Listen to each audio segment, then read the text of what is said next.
Einen wunderschönen guten Tag. Hi, Shopmo von VR. Ich bin Mortensen und das hier ist Hellsweeper VR auf der PlayStation VR 2. Ist heute rausgekommen, zusammen mit einem, ja, Shitstorm ist vielleicht das falsche Wort, aber es gab schon Gejammer. Ja. Die ersten Leute, die es angetestet haben, waren mit einigen Sachen nicht zufrieden und dafür bin ich ja da. Ich gucke es mir jetzt an und schau mal, ob ich mit einigen Sachen zufrieden bin. Vielleicht aber ein bisschen zur Vorgeschichte. Das ist ja von denselben Entwicklern, die Sirento gemacht haben. War ein Klassiker auf dem PC, auch so ein Roboter, Ninja, ziemlich viel Fighting, Abenteuerding, Action-Abenteuer. Hat mir ganz gut gefallen. PC-Version fand ich aber echt auf meinem damaligen PC in VR echt super performant. Und auf der PlayStation war das krass runtergedampft. Ja. Das sah aus wie PS1-Grafik. Wohlgemerkt ohne VR. Ja. PS1. Das war echt krass. Ist eine Weile ins Land gegangen und irgendwann vor 3 oder 4 Jahren haben die Entwickler gesagt, so hier, wir arbeiten an unserem nächsten Ding, Hellsweeper. Und es gab auch schon auf dem PC eine Demo. Ja, da habe ich reingeguckt vor 3 Jahren, habe mir das mal angeschaut und von den ganzen Kämpfen her und von der Bewegungsfreiheit ist es halt sehr ähnlich gewesen wie Sirento und das ist jetzt endlich released worden, so viele Jahre danach und mittlerweile dann nicht nur für PC und die mobilen Geräte. Ich habe es tatsächlich gestern auf der Pico 4 gespielt, sondern auch für die PlayStation VR 2. Also im Kern ist das hier nämlich eigentlich so eine Art Synapse, nur in einer Höllenwelt. Ja? Es ist auch ein Roguelike. Es hat auch Progression-Systeme und ganz viel Zeug und Schnickschnack und hast nicht gesehen. Und auch so eine Darth Vader Handmechanik und so weiter und so weiter. Da ist sehr viel ähnlich, nur halt ein ganz anderes Konzept. Nicht so Future-mäßig, sondern das hier ist halt eher wie aus Doom oder so. Ja? Hier gibt es Dämonen und sowas. Und die spannende Frage ist jetzt tatsächlich, was ist denn jetzt los mit der Grafik? Ich habe jetzt den direkten Vergleich zur mobilen Version. Die PC-Version habe ich mir nicht angeguckt. Also das letzte Mal vor 3 Jahren.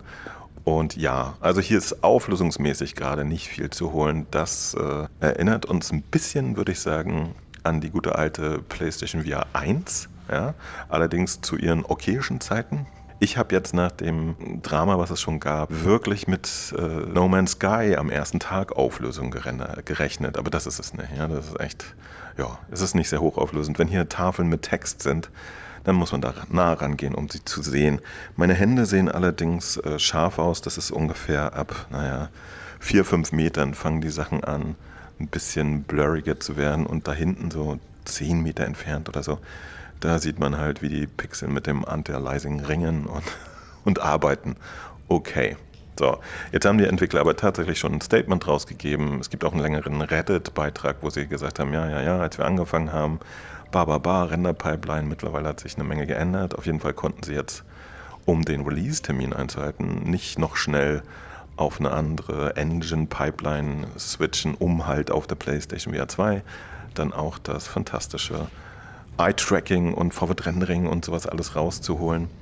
Was mich ein bisschen wundert, auf der Pico 4, also auf den mobilen Konsolen, da ist ja auch Forward-Rendering, nur kein dynamisches. Ja, das ist dann zum Rand halt bröckelig, ist auch eine Methode, wie man Performance sparen kann. Ich weiß nicht genau, warum sie nicht dann sowas einfach machen, wenn sie schon nicht das Eye-Tracking benutzen.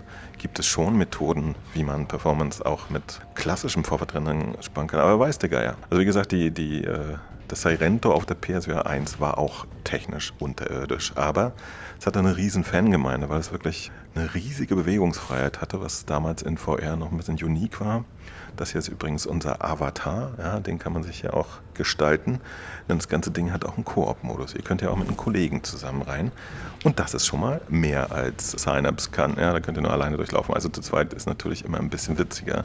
So, also, wenn ihr sehr viel Wert legt auf super scharfe Grafik, dann haben die Entwickler halt versprochen, dass sie gerade hart dran arbeiten und dass das dann irgendwann jetzt in diesem Jahr nachgereicht wird und auch im nächsten Quartal gibt es weiteren Content und auch weiter wird an der Grafik gearbeitet. Also technisch wird das hier ein bisschen besser werden. Wenn ihr da richtig steil drauf geht, dass alles clean aussieht, dann müsst ihr einfach warten und hoffen, dass ich euch dann wenn es soweit ist, mal sage, so, jetzt sieht es sauber aus, ran an die Portemonnaies.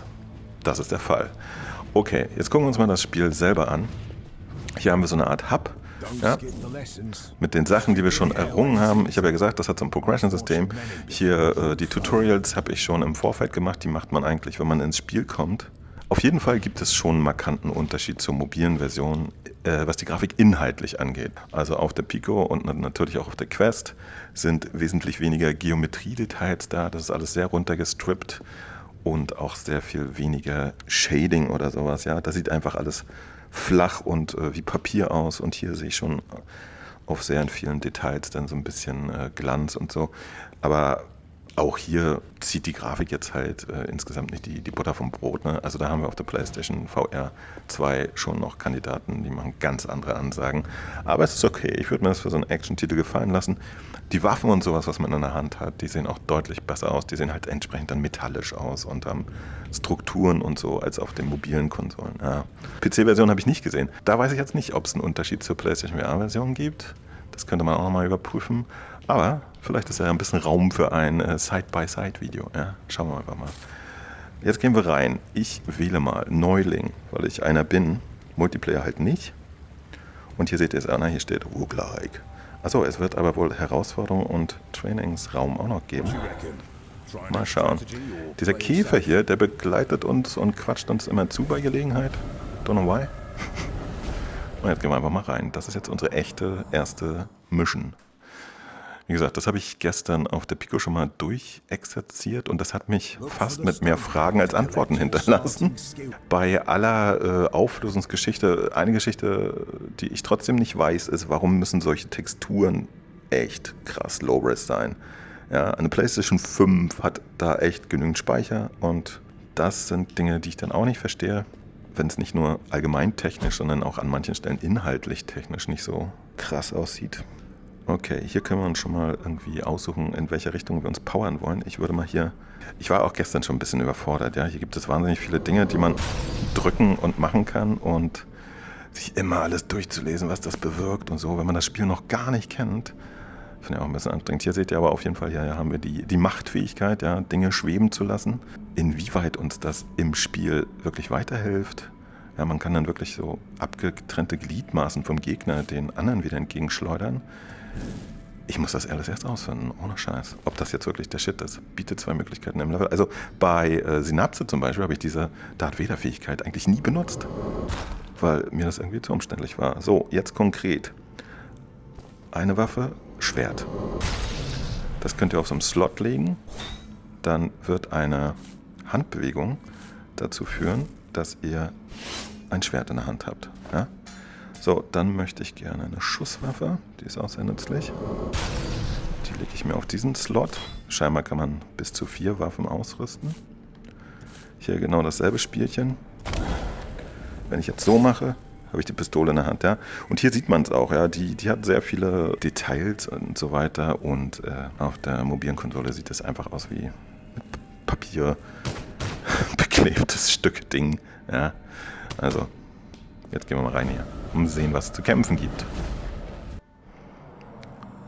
Akte 1, Neuling. Ja, ich habe jetzt extra Neuling genommen, weil gestern auf Normal bin ich nicht klargekommen. Das war mir irgendwie spätestens beim Endgegner dann zu hektisch.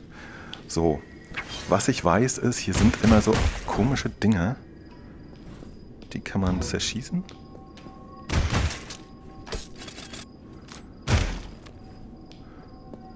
Muss ich da eigentlich hin? Nö, die sauge ich irgendwie auf. Keine Ahnung, ist wahrscheinlich Ingame-Währung. Achso, und ihr habt das schon gesehen, ja? Also die Waffe erzeuge ich, indem ich einfach die Grip-Taste drücke und in meinem Fall jetzt nach rechts ziehe. Wenn die alle ist, wieder schnell nach rechts schleudern, dann füllt die sich. Alles klar. Mit dem Schwert Grip-Taste nach oben. So, das ist die grundsätzliche Steuerung. Ansonsten laufen wir mit dem linken Stick rum, mit dem rechten drehen wir uns. Ich habe eingestellt, dass ich Smooth Turn haben möchte. Und eine Geschichte, die wird euch vielleicht gefallen, zumindest fällt es mir jetzt nicht auf. Ich weiß nicht, ob hier Ray Projection drin ist.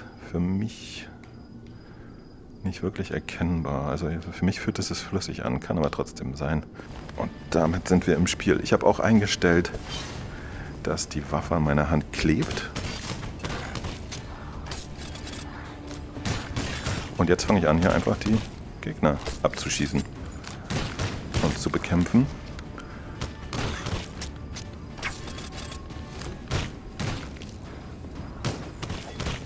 die ja netterweise bisher einfach auf mich zugeflogen kommen. Ich muss nicht zu ihnen hingehen.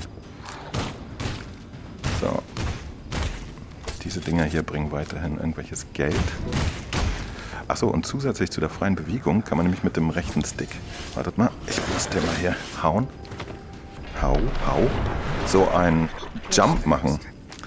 Ja, also eigentlich ein Teleport, aber der ist ziemlich interessant, weil man kann, während man Teleport, gleich noch einen Teleport machen. Und ihr habt damit quasi auch die Fähigkeit zu fliegen. Ja, man kann hier auch so Wände hoch. Zack, guckt euch das mal an. Und das ist etwas, das hat das Spiel von Sirento geerbt. Eine ziemlich krasse Bewegungsfreiheit. Bei Sirento war es auch noch so, da konnte man später dann so Salto rückwärts und so verrückte Sachen freischalten. Das war schon ziemlich abgefahren. Und was ich bisher von dem Spiel gesehen habe, und das ist wirklich nicht viel, ist man immer in so einer Arena hier, muss alle Gegner wegmatchen, sich dann offensichtlich ein bisschen mit, hey, dieser Ingame-Währung hier eindecken. Ja, wenn wir hier durch sind, gibt es auch wieder Knete und ich kann meine Waffen verbessern und solche Geschichten machen.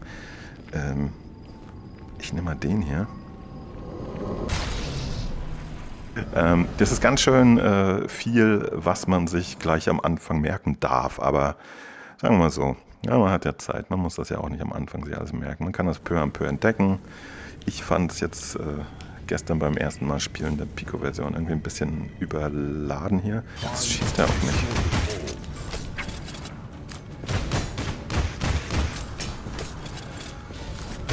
Oh, da kommt noch einer. Hey, was ist denn hier? Ich dachte, wir fangen gemütlich an. Also ihr seht, dass die Gegner fliegen nicht nur da rum, sondern spucken auch immer so Sachen auf einen. Jetzt habe ich meine... Oh. Ja, hier ist die Darth Vader Fähigkeit, die habe ich auch noch nicht ganz geschnallt. Und eine Sache müssen wir ja auch noch mal festhalten. Wenn ihr meinen Kanal öfters guckt, Alter, was willst du denn? Dann wisst ihr das, ja. Ich bin überhaupt gar kein Fan von so Schwertkampfgeschichten in VR. Ja, weil am Ende des Tages, was ist denn da? Ist immer noch einer. Wuchtelt manchmal immer so in der Gegend rum in VR und hat natürlich kein haptisches Feedback, kein großes. Das sind aber viele hier. Ich glaube, ich muss diese komische Säule da vernichten. Ich versuche das mal. Sonst kommen immer mehr, habe ich das Gefühl. Ja, komm, sterb doch hier einfach mal weg. Immer anzuschießen. So, ich bin auch immer überfordert, wenn ich 2 Waffen gleichzeitig handhaben soll.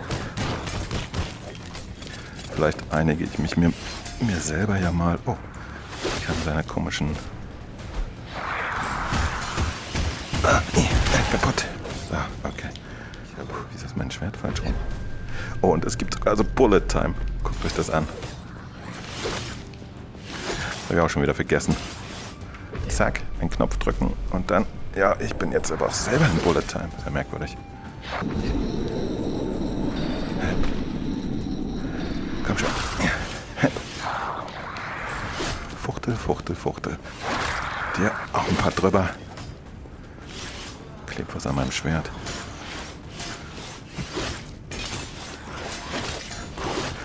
Den muss ich erst die Rüstung runterschlagen. Und dann... So, ihr seht es aber, Grafik ist eigentlich hier außer der Bildschärfe dann... Fuck! Okay. Ganz okay, finde ich, ja. Also, ist jetzt kein High-End, aber...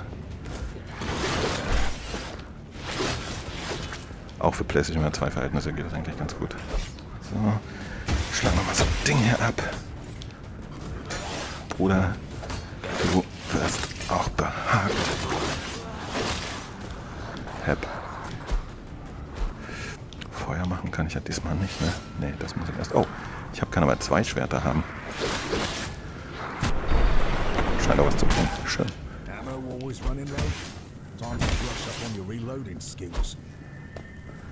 Was hat er gesagt? So, haben wir jetzt mal hier bald alles erledigt. Sieht so aus. Ich hack mal hier noch die Loot-Säulen. Also man kann sich sehr, sehr flüssig hier bewegen. Und wie gesagt, man muss auch erstmal sich damit ein bisschen einspielen. Stone hands offerings. Choose wisely. Choose wisely. Ja, was nehmen wir jetzt? Das hier ist... erhöht den Schaden. Klingt gut. Und dann ab zum nächsten. So, ich glaube, an dem Level bin ich nämlich gestern schon gescheitert. Ja. Hier ist aber auch immer super viel los und wie gesagt, man muss halt mit beiden Waffen zugleich arbeiten eigentlich und hier ist das immer ein bisschen zu viel. So, jetzt habe ich die Pistole verloren. Versuche mich mal hier so durchzuarbeiten. Ich glaube, wir haben jetzt hier den Totenkopf erreicht, also Endboss oder sowas. Oh ja, leere Arena, das schreit Endboss. Fuck. Ich habe meine Wahl bestätigt und jetzt habe ich eine kaputte Hütte als Gegner. Na gut.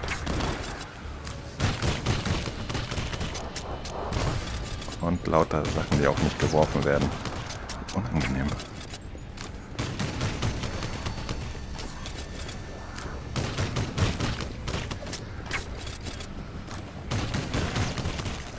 So, ihr seht, ich liebe es, irgendwie nur mit einer Waffe zu kämpfen.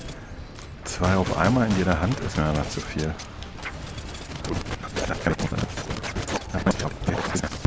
Irgendwie verfolgen mich Blitze. Warum?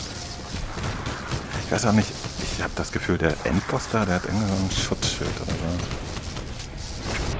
so. Oh shit. Ja, das war's wohl mit mir und dem Endboss. Aufgeben. Ja, das wird es sein. Haben wir uns eigentlich schon die Optionen angeguckt? Ja, allgemein. Linke, rechte Hand, man kann sich kalibrieren, Controller Vibration und man sieht ja seinen Körper hier. Man kann aber auch einstellen, dass man nur die Hände sieht. Dann freie Drehung und Snap-Turn ist möglich. Zielhilfe ist drin, dass die Waffe an der Hand klebt oder nicht. Man kann sogar die Waffen in der Hand verschieben, was tatsächlich eine nette Option ist. Mir ist da aber jetzt auch nichts aufgefallen, was sich falsch anfühlt. Dann, wie gesagt, dieses Teleport hat man auch und sowieso. Man kann auch die Bewegungshand bestimmen. Sehr, sehr viele Sachen hier einzustellen. Sowas ist ja eigentlich immer ganz nett, ne? Kamera ermöglicht den Sprung mit Richtung der Kamera oder Controller. Aha. Ja. Rutschen nach Sprung aktivieren. Bei der Landung nach einem Sprung unter der Rutschwelle ducken, um ein Rutschen auszuführen. Rutschen während der Fortbewegung. Salto aktivieren. Für ein Salto aus, indem du auf den höchsten Punkt des Sprungs beide Hände über den Kopf hebst. Das ist, das habe ich erzählt, ne? Das gab es auch in Sorrento, haben wir jetzt nicht ausprobiert. Irgendwann mal, eines Tages. Und man kann die Tasten hier irgendwie auch noch frei bewegen. Also einstellungsmäßig lassen sich hier nichts zu Schulde kommen. Alles fantastisch, aber ich will jetzt nach Hause. So, denn der Boss ist mir erstmal zu tough. Keine Ahnung, wie man den besiegen kann.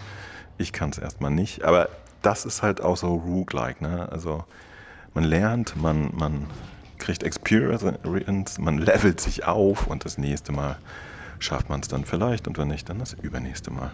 So, hier nochmal meine Darth Vader-Fähigkeiten im Beweis. Großartig. Tipps Umgriff. Naja, man kann sogar die Waffe umgreifen, wenn man, das habe ich jetzt leider nicht verstanden, irgendwas macht. Keine Ahnung. Gut, Leute, lassen wir es erstmal dabei. Jetzt kommt mein Fazit. So, also, ich liebe total Roguelikes, das wisst ihr. Ja? Und es gibt auch schon ein paar auf der PlayStation, wie zum Beispiel The Light Brigade und besagte Synapse, die ich super cool finde. Ich habe da also genug zu spielen. Tatsächlich mag ich auch lieber schießen, weil man bei Schwertkämpfen und allgemein Melee oder so in VR, ich finde es immer ein bisschen schwierig, weil man halt kein Feedback hat. Ne? Ja, man fuchtelt da rum und dann zerfetzt man was. Das ist hier für das, was es ist, sogar ganz gut gelöst, aber es ist irgendwie nicht meins. Ja, also inhaltlich ist es nicht meins. Die Bewegungsfreiheit finde ich eigentlich ganz geil. Ich glaube, damit kann man schön was machen. Ja, sowas ist immer cool. Gleich mal aus der Homebase hier rausgehüpft. Ah ja, jetzt bin ich tot. Sehr gut. Und die Grafik finde ich okay. Ja, die ist nicht brillant, aber okay. Technisch, ja. Auflösung ist hier nicht toll. Aber wir hatten auch schon wirklich größere Ausfälle. Ja, als Light Brigade zum ersten Mal kam, da sah das auch wirklich schlimm aus. Das wurde dann nach einem Monat oder so gepatcht und sah gut aus. Ich habe jetzt hier wesentlich dramatische Auflösung erwartet und bin eigentlich sogar noch ganz zufrieden. Man kann es auf jeden Fall gut spielen. Wenn ihr Fan des Genres seid, dann holt euch das Spiel einfach und freut euch, dass es dann eines Tages bessere Auflösung bekommt, ähnlich wie bei No Man's Sky, und dann wird es einfach noch besser, schön. Wenn ihr sagt, so, ich habe schon Bock, aber ich will es technisch auch gut, dann wartet ihr einfach noch, bis ich dann sage, Leute, jetzt ist der Patch da, haut rein. Und ich glaube aber, dadurch, dass es einen Koop hat, ja, da ist es schon mal den von mir genannten Roguelikes was voraus. Und das könnte dann mit einem Kollegen zusammen halt schon für Spaß sorgen. Wie sich das anfühlt, habe ich allerdings auch noch nicht getestet. Das können wir ja mal bei Gelegenheit machen. Vielleicht, wenn dann tatsächlich der Hi-Risk-Patch rauskommt. Und bis dahin bin ich jetzt mal gespannt auf eure Erfahrungen, also auch von den Leuten, die jetzt konkret Sirento gespielt haben. Schreibt das mal für die anderen hier in die Kommentare, wie euch das Spiel gefällt. Vielleicht habt ihr da schon Sachen entdeckt, die ich jetzt hier beim schnellen Angucken noch nicht entdeckt habe. Und ansonsten freue ich mich sowieso über Kommentare und ein Like, ein Däumchen nach oben. Abonniert euch den Kanal. Ich teste hier nicht nur PlayStation VR Spiele, sondern auch Hardware und alles, was man wissen muss zu VR. Ich bin raus. Bis dann, Mutter in von VR. Immer für euch da. Bye bye.